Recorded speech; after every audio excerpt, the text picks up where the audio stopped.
Hello, fellow cultivators of curiosity. I'm Lance Merritt, and I'm your host today. Today, we will guide you through the captivating universe where seeds, genes, and everything in between converge. Whether you're out in the field, orchestrating a symphony of pollen in the nursery, or decoding the secrets in the genetics lab, you've stepped into the epicenter of scientific discovery. In today's episode, we have Dr. Arron Carter from Washington State University to talk about his winter wheat breeding program. Dr. Arron Carter is a professor and O.A. Vogel Endowed Chair of Winter Wheat Breeding and Genetics at Washington State University. Hello, Arron. Hi, Lance. Would you be willing to kind of talk about a little bit of your background and how you got into breeding? Yeah, absolutely. So it depends on how far you want me to go back. It's actually interesting. I've told this story before. I actually got kind of involved in agriculture through a 1969 Stingray Corvette. I know that sounds really, really funny, but when I was in high school, I was always interested in science and always had a curiosity about how things worked.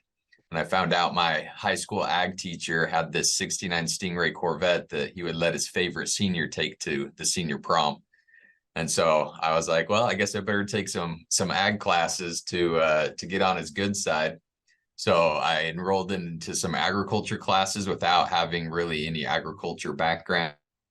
And really through that found that intersect between science and plants and really got interested in the plant sciences. And as part of that, investigated what plant breeders did and, kind of their role in plant breeding.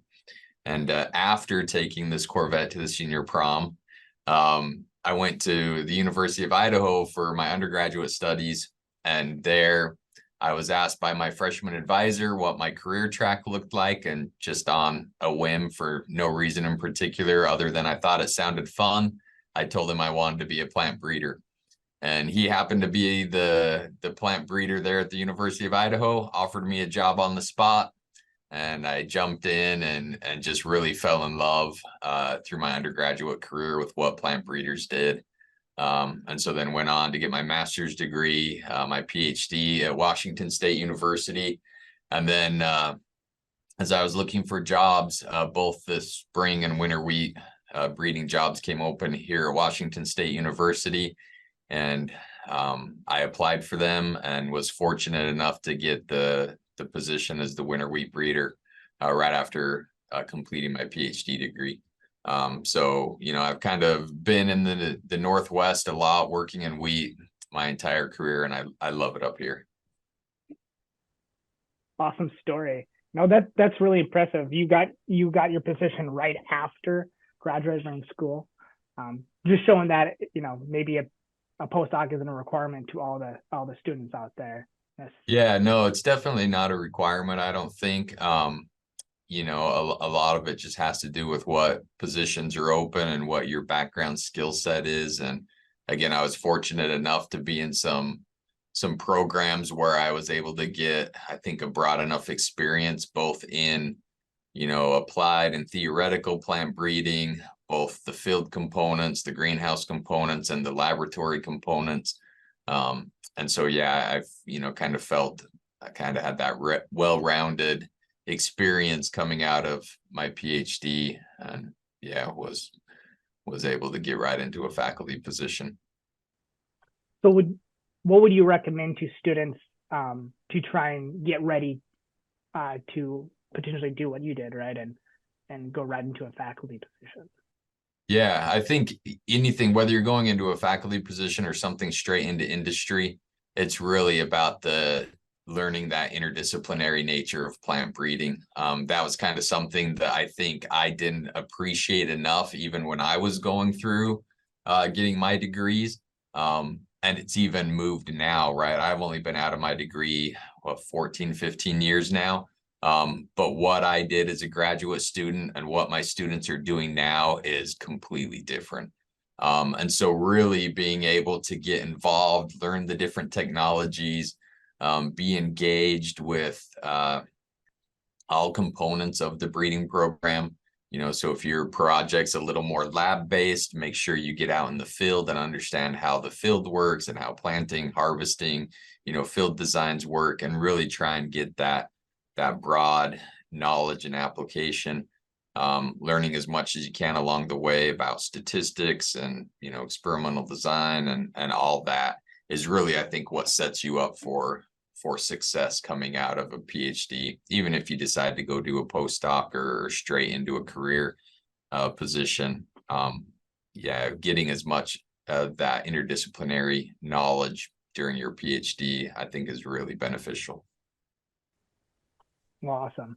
I know from my experience, it's, nothing will quite prepare you for actually being a breeder, right? Right. Yeah, exactly. Yeah, it's one of those jobs that, yeah, no matter how much you prepare, when you jump into it, it's overwhelming those first couple of years.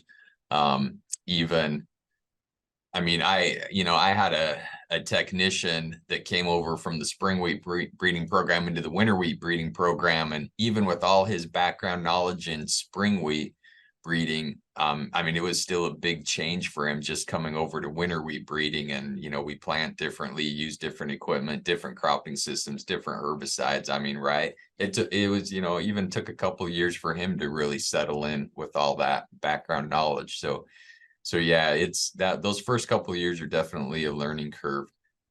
Is what I, usually tell all my students is really in those first couple of years, you're learning the crop, learning the system, like, the genetics, the theory. It's really just figuring out how to apply that knowledge to the specific crop you might be working in.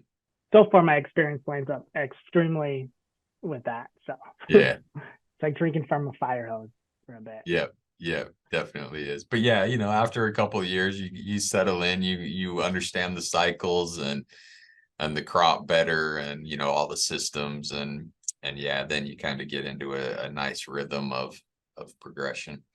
Not to switch up conversation too much, but one of the reasons I wanted to talk to you is because you run the winter wheat breeding program, Washington State University, where I also graduated under your guidance, to give people some background. And Washington State has a very unique and large breeding program, right? Can you maybe tell us a little bit about what sets Washington apart, and then we can maybe talk about your breeding program? Yeah, so there's some things I wouldn't say necessarily unique per se to Washington, but there's other breeding programs that have some of the similar issues we have. But some of the challenges and opportunities that we have is a very diverse growing region within a very small, geographical region. So from east to west in our growing region, our growing region kind of starts central Washington and moves east to the border of Idaho. That's only about 150 miles.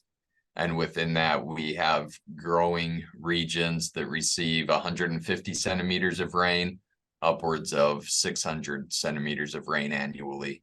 And so growing crops and finding varieties that can grow under those severe drought conditions, and then higher rainfall conditions can be challenging. And with that comes a variety of cropping systems.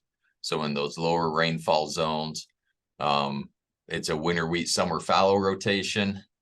And because we have that summer fallow trying to conserve moisture, typically we plant anywhere from 120 to 150 centimeters deep to try and hit moisture, which isn't done many places in the world. And so again, a unique opportunity to be able to develop varieties for that. And then the same going north to south, with only, a few hundred miles, we're going from the southern border of Washington next to Oregon, where you might have, 5-10 days of snow cover, fairly mild winters, early spring. And then as we get into our northern region, just last year, we had 160 days of snow cover. And so again, a very broad range of conditions, and then kind of everything in between that, with cropping systems and 2-year rotations, 3-year rotations, 4-year rotations. So it can get pretty diverse that way, and looking at those environments. just because of that, we have some specific diseases that we work on, like snow mold. Again, not many places look at snow mold because we have those 120 plus days of snow cover. It's something very important for us. Various other soil and foliar diseases that we're kind of focused on. So, with that, a lot of locations that we plant to kind of capture all that variation in the environment and the variation we have in diseases. So some locations are just purely screening locations for our different diseases with the breeding program. So yeah, that kind of gives you a little snapshot of what the environments look like, and again, kind of why our programs, fairly good size, just trying to get testing in all those different locations. Very interesting.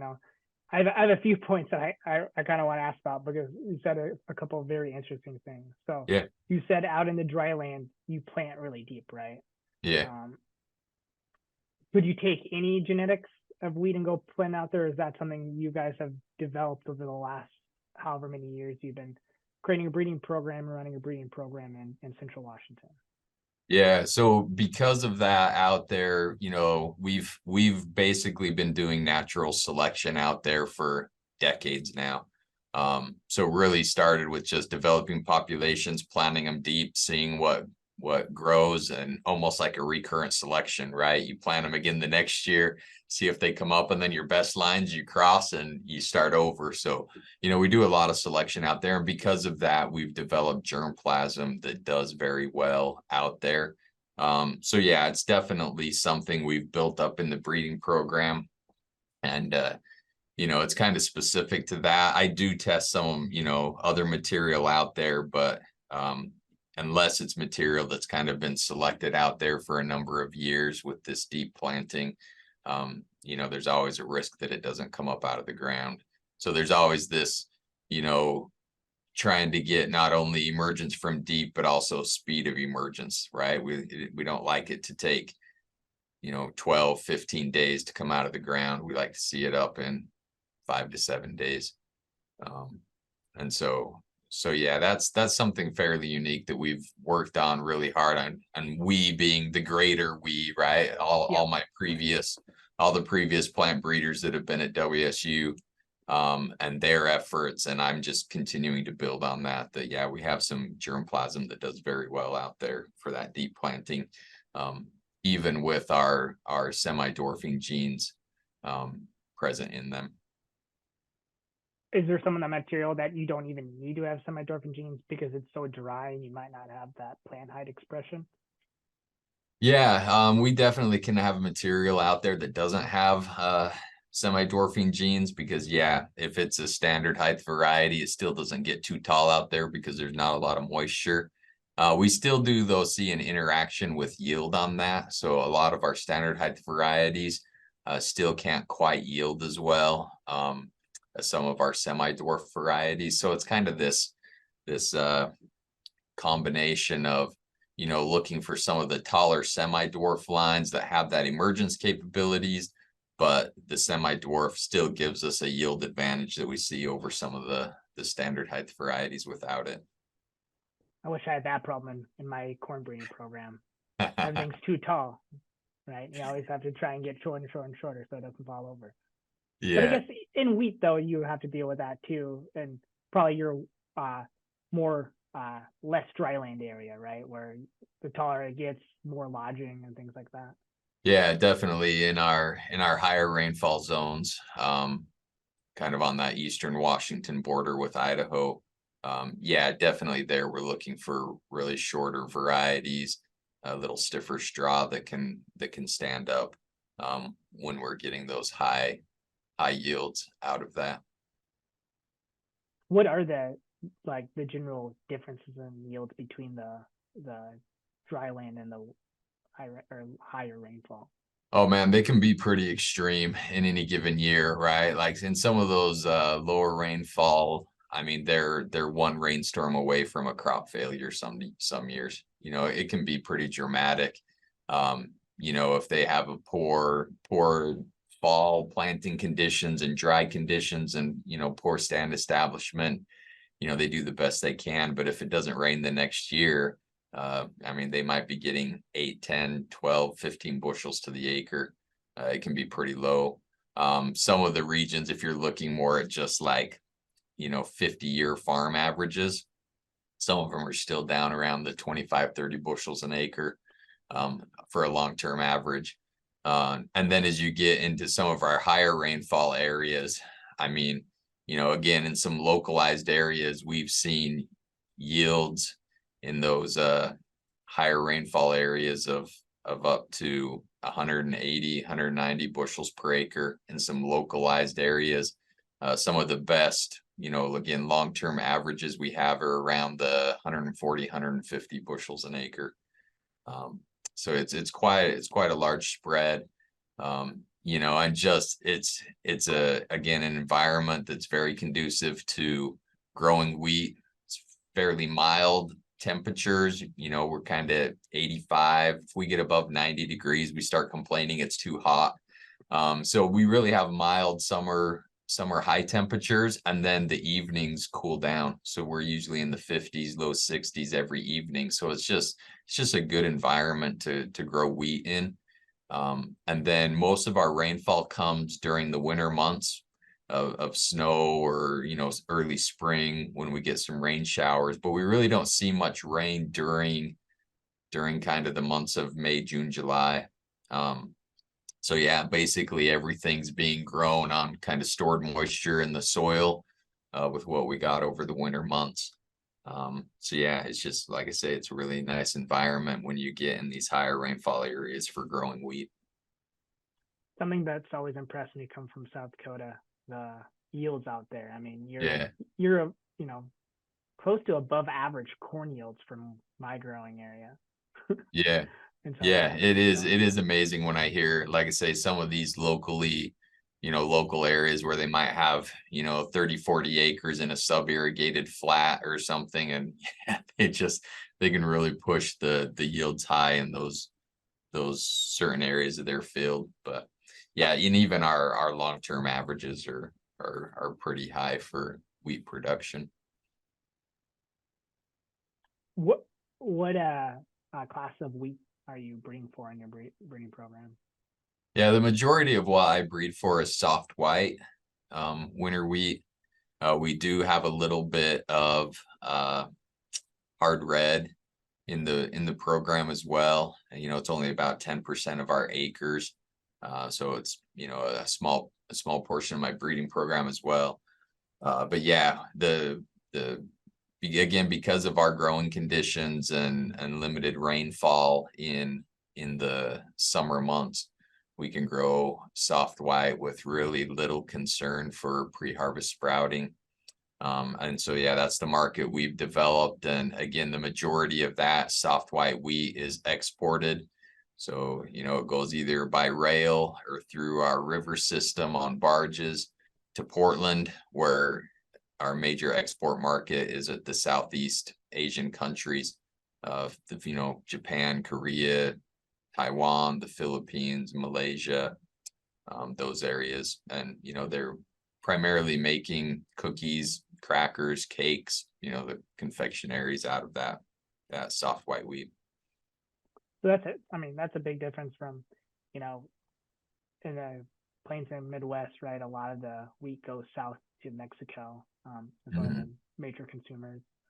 Yeah. Because you go to, some of the Southeast Asian countries, do you have stricter quality guidelines and things like that for some of the products they would have to make compared to, just the general breads that a lot of the wheat in the Midwest goes to? So every market class has their own specifications, and then of course every company who's buying from you has their own specifications as well as what they want. So we spend a lot of time talking to our export customers, and the Washington Grain Commission usually will host 6 to 8 different trade teams over the summer. And as part of that, they come and visit us at Washington State University and look at the breeding program and our Indies quality laboratory. And we talk a lot about what their needs are, what they're looking for in varieties, and try and make sure we develop varieties that maintain the high standard that they need. You know, it's one of those things where when you have 10 customers and each customer may be asking for something different, you have to develop a variety that works good enough for everybody. Like, you don't want something that, you know, is horrible for one and spectacular for the other. So there, you know, there is a little give and take still on the quality. But overall, I think we've done a very good job of being able to balance that, because we talk to our customers often and keep that in the forefront of our knowledge, that we've been able to develop varieties. And just as a conglomerate, you know, a lot of going out of Portland is also North Idaho, it's Oregon. So kind of all the breeding programs in the region understand, you know, this. So as that, you know, conglomerate of wheat gets shipped to Portland and all mixed together, and on that ship going across the Pacific, it meets the demands of all of our different customers that may be buying from us. You know, they have the ability to specify some protein specifications, which will help for some certain products that they're making. And so, yeah, I think, you know, it's definitely something that's important for us in our market class, and something that's really demanded by our export market as well. So that's pretty similar to a lot of crops, right? Where you breed for the general consumer and Yeah. you put in the general grain channel, and it's kind of out of your hands from there. Do you Mhm. are there any varieties or anything that are specifically bred for contracts for specific mills and things like that that wouldn't enter the main grain channel? Yeah, we haven't done that yet. They're definitely, you know, each company, I mean, every company is savvy and they know what varieties are out there, and they pay attention to where those varieties are grown. So some of the domestic companies, they can kind of look and be like, okay, we know this certain variety does well for us and it's mainly grown in this region. So they'll try and source from that. So it's not 100% contract identity preserved. But they can get a pretty good idea of what's being grown well, and purchase that. But yeah, our system, just the way it's set up, because most of it's export driven, we really haven't gone much into kind of that identity preserved concept of contracting specific varieties, mainly just because we aren't quite set up with the infrastructure for that. And to do that, it would drive the price pretty high. That kind of puts the consumer out of being able to do that. So yeah, right now we don't have that interest, but you know, it can definitely change as products change and the markets change. We may see that change, but yeah, right now it's just kind of a bulk consumer commodity. So to meet these, you know, the bulk consumer commodity demands, you know, and then you also have on top of that, you know, essentially two growing regions you're breeding for. Can you give us just a, you know, kind of a brief overview? It doesn't have to go into too detail, but of your breeding program. You know, we'll be having you give a webinar in February to go into more detail, but Yeah. just to continue the conversation along your breeding program. Yeah, we do kind of break up the breeding program into a low and high rainfall breeding program, mainly again because we just need those different plant characteristics. Typically those varieties that emerge well from that deep planting are a little too tall in our higher rainfall, and those that are nice and short and high yielding in our high rainfall don't quite do well in the low rainfall with the emergence. You know, one thing we've been working a lot on is trying to find varieties that do span those rainfall regions a little better. You know, previously they were pretty well, you know, if you were low rainfall, it was one variety, and if you were intermediate, another, and high, another. And so we've worked a lot to try and find varieties that can span that a little more. Not only just for our growing regions, but even just the year-to-year variation we've been seeing. You know, 2020 was one of our, you know, highest rainfall, beautiful growing conditions. And then we went from some of the highest yields we had seen in 2020 to the hottest, driest we've ever been in 2021, and some of the lowest yields. So it's just that variation is what we're trying to breed for. And so, yeah, within these different, kind of sub breeding programs, yeah, different diseases we're looking at, different cropping systems, the same high level of end use quality. But yeah, just because of those differences with, like I was talking about, the snow mold region is typically in our low rainfall area. So that's the focus there. And high rainfall, we have other soil-borne diseases. So yeah, you kind of break it up like that, just knowing what the plant needs to look like and what diseases you're focusing on. Are you looking into any like statistical methods or some kind of new technology, whether it's remote sensing or some new breeding technology where you're trying to identify more stable lines, or is it just that you can grow across locations, or is it just general raw breeding, natural selection? Put it out in the environment, see how it does, and you see that it does well on both. Like, are you?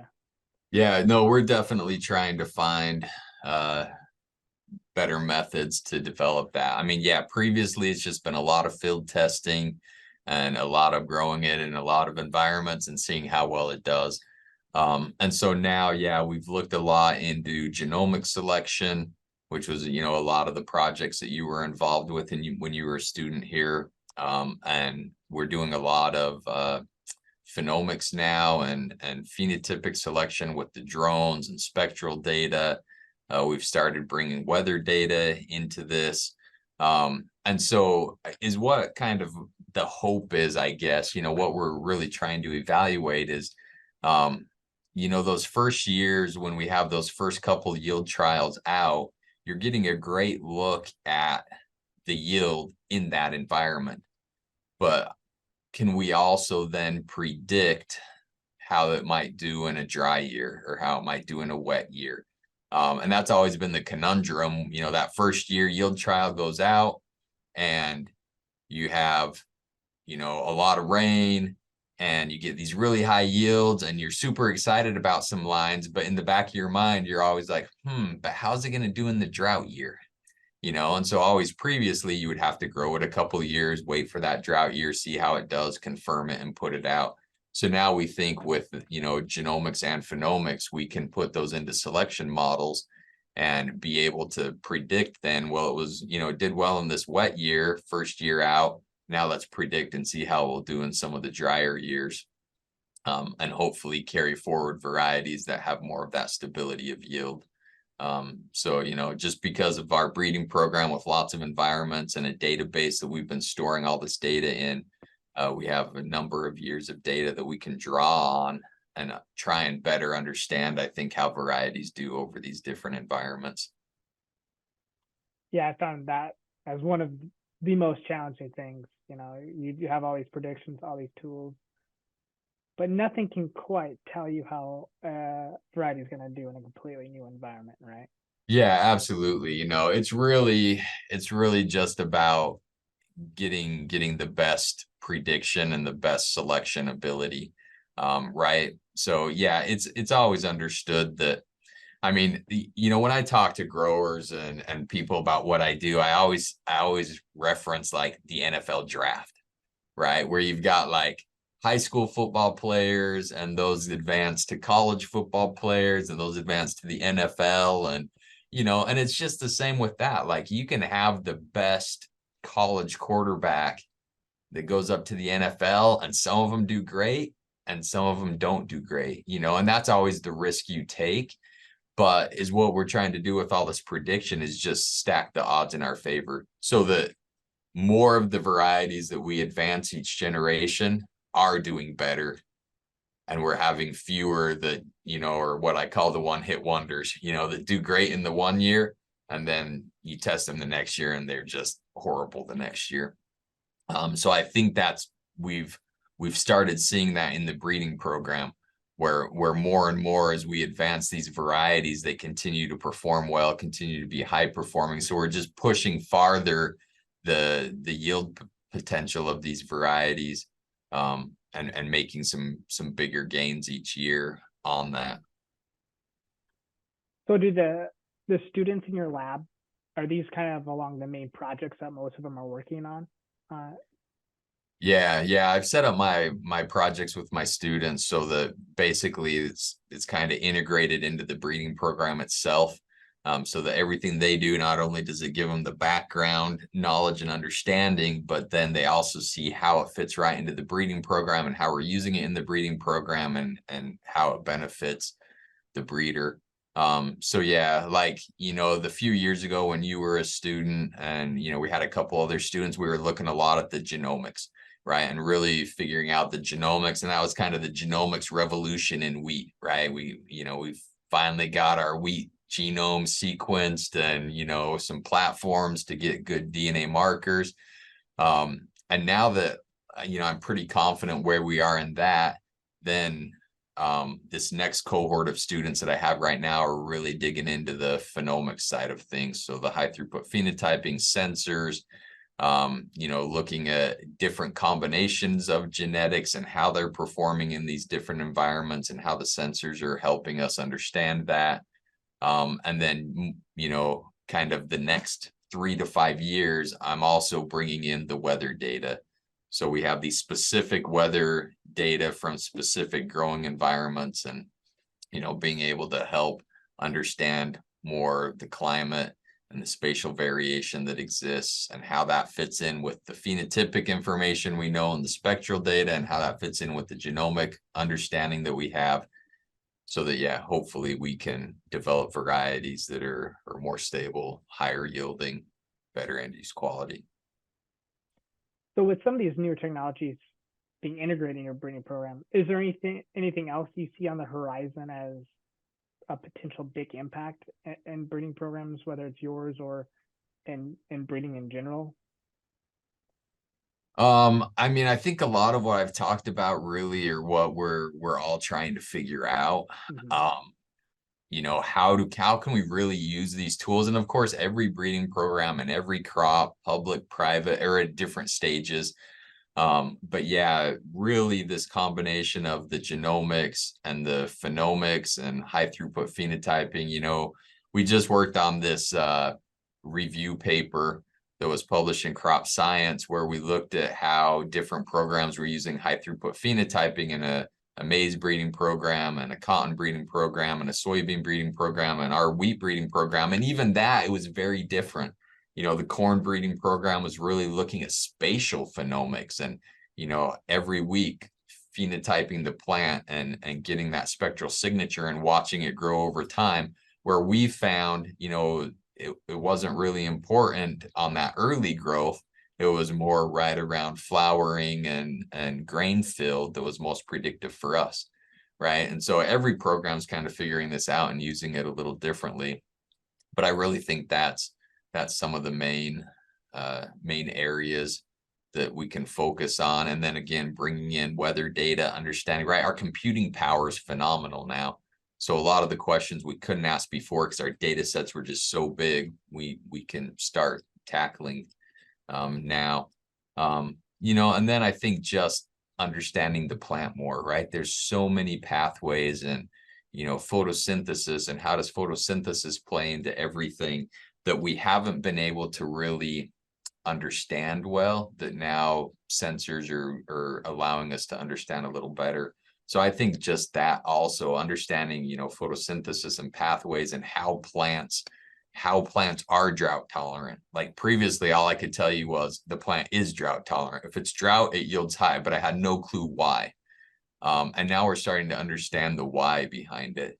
And I think as we do that and understand the why behind some of these things, it's going to help us develop better varieties. We, especially as students, as younger professionals, as people a lot further in their career, we always talk about, the new technology coming up, what's new, what we can integrate, but at the basics of breeding, whatever stage you're always learning about, just regular breeding like methodology, right? And I found personally that was actually one of the most interesting to me, right? Like just how does the breeding program I'm working in work and how can I improve it? Is there any just general methodology or technique, when we talk about like everything from like single seed ascent or DH or like, just raw general breeding? Is there any technique that you actually really prefer?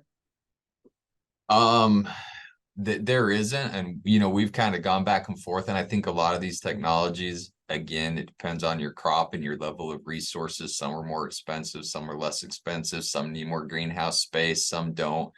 I don't think the method necessarily matters. I think the key to all that is understanding that main theory of plant breeding, right? Like, yeah, you can put data into a computer and it'll spit out and tell you what crosses you need to make or what varieties you should select and all this. But if you don't have still that basic understanding of just plant breeding in general and selection theory, you're just blindly doing what a computer program tells you to do. So I think there's still a lot in understanding the field component, and there's something about being able to see a variety out in the field and how it does. And I mean, we use computer programs to analyze data and tell us things, right? But by seeing the plants out in the field and then looking at what the computer's telling me, it gives me a lot of confidence, right? That I can see like, okay, yeah, whatever my statistical program is and the parameters I'm putting in, it's working because I saw the same thing out in the field. Um, and so, yeah, I think, just remembering that as, a younger professional that, yeah, we've got some great technologies now, but, there still is some value in going out and looking at varieties in the field and seeing how they're performing and what they look like to really train your vision of those varieties. So when you then sit in front of a computer and start analyzing data, you understand what that data is saying to you because you saw the same thing out in the field. Because We were talking a little bit about kind of the old theory, the yeah, applied breeding and all these new technologies and kind of where they're intersecting. And I just mhm, mentioned a little bit about like, yeah, got all this new technology, which is great, yeah. but being able to see it in the field still and understand it from that perspective is important to understand what the data is, right? Like if you just looked at a pile of data and it's like, oh yeah, here's all these numbers and it says cross this one with this one, but you didn't see it out in the field and knew like, well, yeah, I said cross this one with this one, but that one always lodges. So like, we missed something in there or whatever, you know. So anyway, that's where we're at. So hopefully now that can frame your next question. Yes, I remember what I was going to say. I'll just make a quick pause break. Yeah, I mean, I always find it that, again, we look at all the data, but not until you actually walk out of the field and actually can see, like, put a face on that, right? When you just look at data, like whole spreadsheets of data, you can get lost in it. And I feel Yeah. like actually having a connection and actually being able to see in person and then correlate that back with data. And that's why I think, we always talk about, AI is going to become this whole thing. And, I think the one thing in my perspective of why a field breeder and a traditional breeder is still staying around is because there's always going to be that disconnect, whether it's just the general new recombination stuff that you can't predict or new environments. I think the environment and especially the changing environment is one of our best friends for job security. Yeah. Yeah, it is. Yeah, no, like, yeah, as I said before, the data we're able to collect now, the amounts of it, the computing power we have, machine learning algorithms and all that is definitely going to be beneficial as we go forward.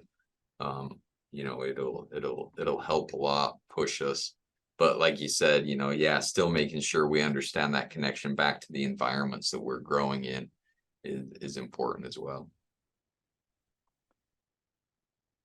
So on your journey as a plant breeder for the last 14, 15 years, do you have a moment where you think you're like, okay, I finally know how to do this job that is plant breeding, or is it always a learning path?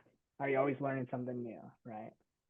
Yeah, I mean, I think you're always learning something new. I mean, like I feel like we've got the process down fairly well, right? Like, the day-to-day operations, but yeah, every year, whether it's, in conversations with other breeders or just, as we go about doing our own business, I think there's always those little tweaks you can make just to be a little better, right? And I think that's what you should strive for in any position you're in, is just always looking for ways to do something a little better, whether it's, hey, let's change this up a little bit to prevent mistakes that have been happening, or hey, let's collect this additional data because we think it'll be helpful in analysis, or whatever that might be.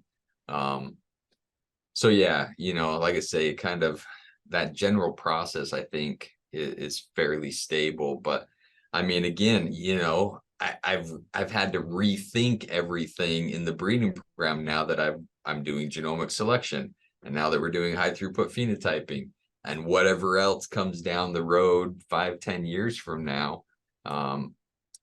You kind of have to step back and be like, okay, we can't just grow the same environments we've been growing in. Now we need to grow more varieties in this one location to be a training panel for everywhere else. And, so you're always making these little tweaks here and there to the program.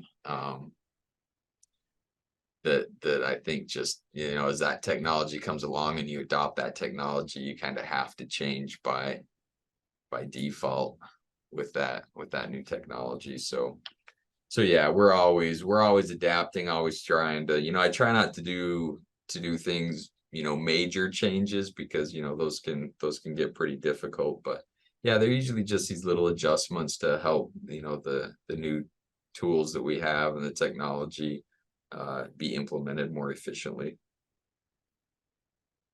Yeah, really good point. I know it's I'm relatively new, so I'm constantly learning. But one of the biggest things that someone actually told me when I first started is don't be afraid of failure, right? I mean, as Mhm. plant breeders, if you're doing your job, you have a 99.99% failure rate, Yeah, right. right?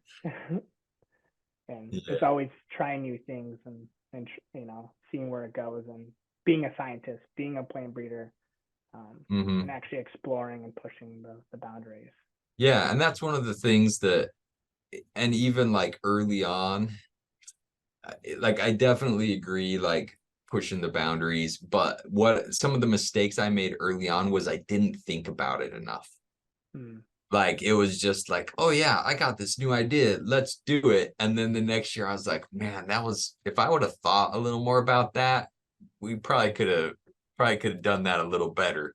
But I was just so eager to jump in and to change and to, try these new things, that I think that enthusiasm got me a few times, nothing like horribly detrimental, but it was just at the end of the next field season, I was like, yeah, now that I've thought about it a little more, we probably, wasted a few resources there.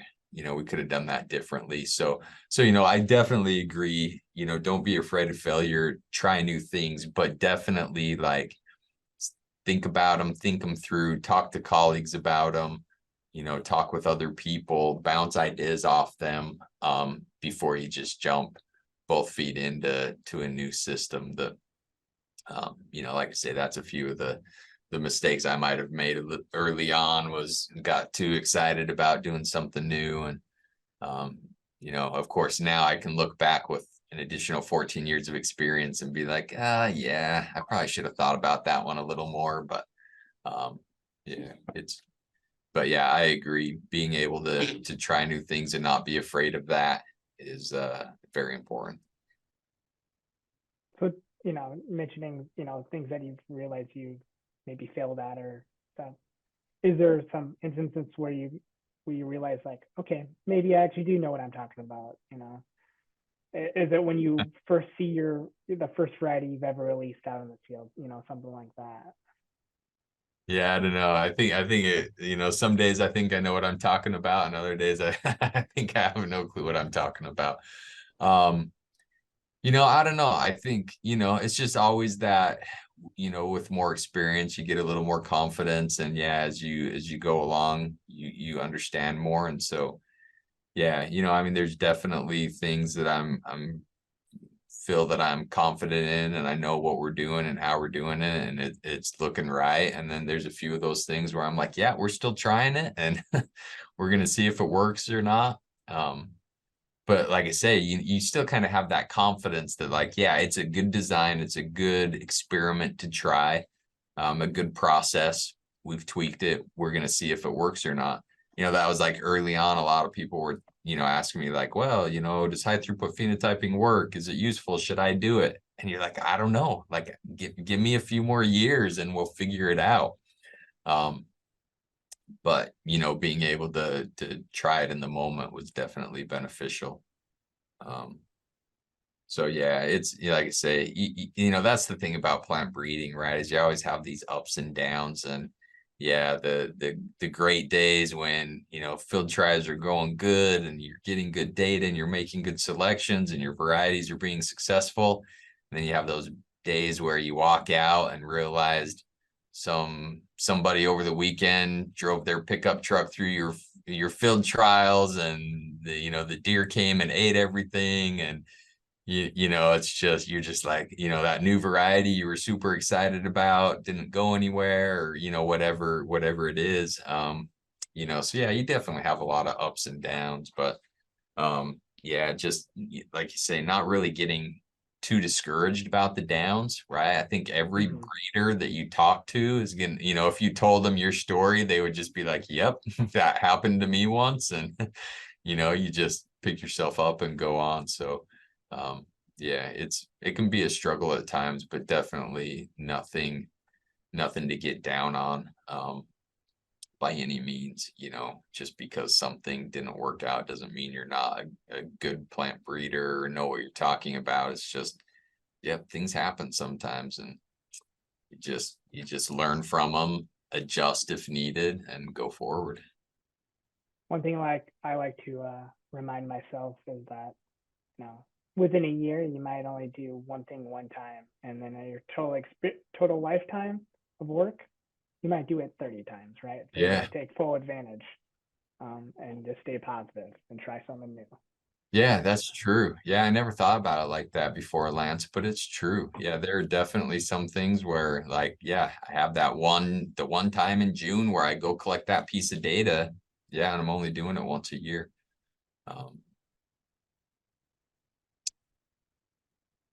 Well, to kind of start wrapping up the podcast, if there's anything else you want to maybe talk on that you didn't, otherwise, maybe if you want to tell us about maybe a fun experience, or maybe a personal reflection or highlight of your career so far. Yeah, I mean, I just love plant breeding in general for what it is.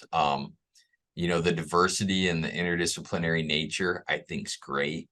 But is also challenging, right? That's kind of one of the things, like, that I look back at this little project with when we were first getting into sensors, where we were looking at sensors and we were working with some of the engineers, and they were just kind of looking at plant height, and if sensors could estimate plant height. I was like, sure, come out to the breeding program. We got thousands of lines. We got plant height on them all. So they did their little sensor work, and I threw them the data. And 3 months later, I was like, you got any results? They're like, oh, no, not yet. 6 months later, do you got any results? No, not yet. And I was just like, man, I didn't think this was going to be that difficult. 9 months later, we finally sat down. I'm like, hey, like, what's going on? Like, I would have thought we had some answers by now. They were like, well, yeah, we just can't get it sub-centimeter yet. And, it was like, oh, right. Like, I had to remember, right, that I was talking to an engineer, and they work on very high precision, where sometimes in plant breeding, you don't need that level of precision. So it kind of, I look back and laugh at it now, but it's an important thing to learn, like, and that's what I love about plant breeding, is we talk to so many other different disciplines and interact with them, but really that communication and understanding where everybody's coming from is very important. And yeah, with that, we've had some really fun projects where we've been working on some, projects with biofuels and textiles and nanoparticles and just right. There's so many other things that you can incorporate into the breeding program. And again, a benefit of being at the university is I, get some leverage to do some of those research projects with other groups where, they've come into the breeding program and been able to ask some questions on different varieties has really been fun. But the biggest thing for me and why I love plant breeding is really just that applied nature. You get to interact with your stakeholders, with the farmers, the millers, the bakers, the end consumer. And those are really the highlights of my days. I remember, kind of one of those pivotal times. It was actually when I first started. So it was the spring of my first year. It was cold. It was raining. We hadn't had there's a foliar fungus we deal with called strep. We hadn't seen it in a number of years because of weather patterns. And this cool, wet spring, it was just exploding everywhere. And I got a call from a grower that said, "Hey, we're really struggling here. Would you mind coming down and just walking through the field with me, talking about what we're seeing? Do I need to spray? Do I not need to spray? Those kind of things." And I said, sure. I grabbed the spring wheat breeder who was new also, who had a background in stripe rust, and we both drove down there. And it was kind of a, rainy, miserable day. And we pulled up and there were about 100 farmers out there. And we spent the day just standing out there in the rain, talking to them, helping them through. And that was like one of the best days, right, that we had, was just interacting with the farmer and helping them. And I have tons of examples like that where it's like a farmer's got a certain issue and you can talk them through and be like, okay, if this is your concern, here's a couple of varieties that can help you out and limit that disease or increase your yield. And just really being able to help them individually are some of the best days that I have, being out there with the farmers, standing in a field, kicking dirt clods, and, just talking really about what they're concerned about, what keeps them up at night, and how different varieties might be able to help them in that. So, those are the great days and the days that I love about the job. Some days you're stuck in the office, you're doing your paperwork and you're maybe grumbling a little bit of like, oh, this isn't the funnest thing to do in the world. But then the next day you're out in the field with a farmer and just realizing why you love the job. And so, yeah, that's really it for me, is just, that community, being able to interact with my stakeholders, the support they give me, the support I'm able to give them. It has been really beneficial over these past years. Well, I think that was a great reflection and something I really appreciate as a farm kid myself, and always trying to make sure all the breeders and everyone else in academia that we work with, that we are producing a product for somebody's business, somebody's family farm that they maybe had for 100 years, and yeah, we're also producing it for the general consumer. And there is an end goal, right? Yeah, and I think never losing sight of that as a plant breeder, I think, is very important, right? You're just really, always remembering, whether it's a producer, whether it's a baker, whether it's a milling company, whatever it is. There's somebody out there who really relies on your product to make them successful as well. So it's a nice, that's, like I say, that's what gets me up in the morning, and that's what makes me smile when I go home from work, is really, understanding that full connection and really what we are, the small part we are in making others successful, and ultimately feeding the world, whatever that looks like. Well, thank you, Arron. It's been a wonderful conversation. It's always fun to talk to a breeder and pick their brain. So I really appreciate your time. Yeah, I appreciate it. I always, like I say, this is the fun part of the job, is being able to interact and share your experiences. So, I appreciate, thanks for inviting me and having me here today. And then we'll hopefully see you in February for a more detailed take on your breeding program. Yep. I'm looking forward to kind of sharing more in depth on how we set up the breeding program and kind of go through that step-by-step process. Well, thank you, Aaron. And thank you everyone for listening to the NAPB Education